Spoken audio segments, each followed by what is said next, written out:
आमचे वकील अभिषेक मनु संघवीजी यांनी सर्वोच्च न्यायालयाचे सरन्यायाधीश लॉर्डशिप चंद्रचूड यांच्यासमोर डिस्क्वालिफिकेशन पिटिशन संबंधात म्हणणं मांडलं। त्याचबरोबर ते म्हणाले की 23 तारखेला ही लिस्ट पण करा आणि मी ही ऐकणार आहे। म्हणजे 23 तारखेला डिस्क्वालिफिकेशन पिटिशन लागली। नागालँडच्या संबंधात आमची एक केस होती, ती पण डिस्क्वालिफिकेशन संबंधातच होती।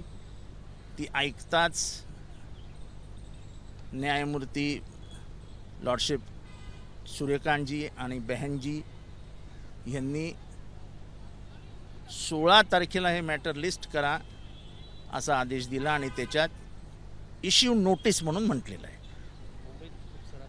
त्याचबरोबर आम्ही त्यांना सांगितलं की शरद पवार वर्सेस अजित पवार केसमध्ये 3 एप्रिलला आपण रिप्लाय फाईल करायला सांगितला होता।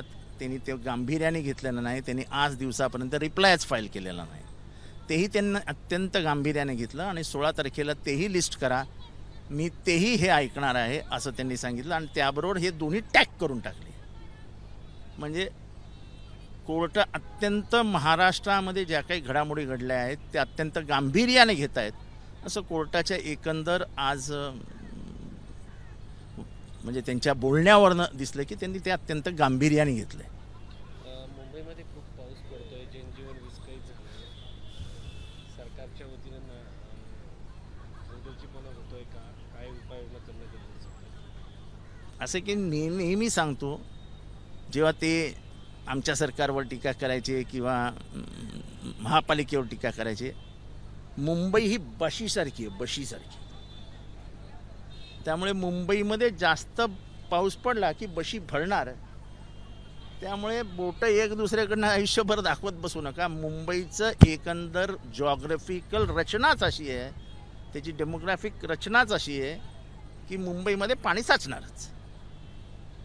आणि उगाच ते नाले सफाई झाले नाही हे तर मान्यच आहे, पण नाले जरी साफ झाले तरी मुंबईला लागलेलं समुद्र आणि त्याच्यातनं येणारी भरती ही नाल्याच्या पाण्याला मागे फेकून देते। या काही नैसर्गिक गोष्टी आहेत, ते त्याच्यावर कोणी बोलतच नसतं।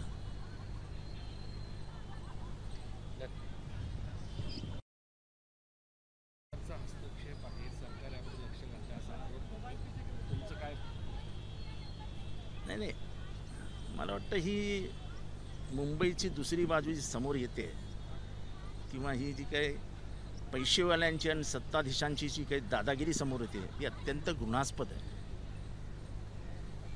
म्हणजे कमिशनरला पुण्याच्या केसमध्ये फोन जाणे, त्याच्यावर दबाव आणणे, आणि हे स्वतः कमिशनरही सांगितलं की मला फोन आले रात्री। आता मुंबईच्या केसमध्येही दबाव आणला जातोय। ज्या पद्धतीने त्या बाईचा मृत्यू झाला, तिची साडी त्याच्या गाडीत अडकली, तो जर थांबला असता न घाबरता त्या बाईचा जीव वाचला असता। पण तो पळून जाण्याच्या नादात त्यांनी त्या बाईला 1 किलोमीटर फरफटत नेली आणि तिच्या अंगावरची पूर्ण साडी आणि पूर्ण कपडे फाटले आणि त्याच्यातच तिचा मृत्यूही झाला। हे किती गंभीर आहे, हे किती दुःखदायक आहे की जी बाई सकाळी नवऱ्याबरोबर मासे आणायला गेली होती की सकाळच्या प्रहरीन मासे आणून एक साधारण 8-9ला त्या विकायला बसतात आणि तीच त्यांची दिनचर्या असते। हा दारूच्या धुंदीत येतो, त्यांना उडवतो। थोडासा माणुसकी असती तर त्यांनी ब्रेक मारून गाडी थांबवली असती, तर जसा नवरा वाचला तशी ती बाई वाचली असती। ती बाई गाडीखाली नाही आली, त्या बाईची साडी त्याच्या गाडीत अडकली आणि तो जवळजवळ 1 किलोमीटर तिला फरफटत नेलं। इतका घाणेरडा गुन्हा मुंबईत होतो, खूप खूप वेदनादायी आहे।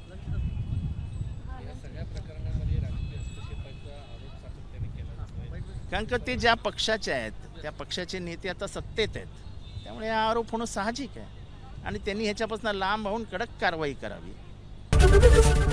एबीपी माझा, उघडा डोळे बघा नीट।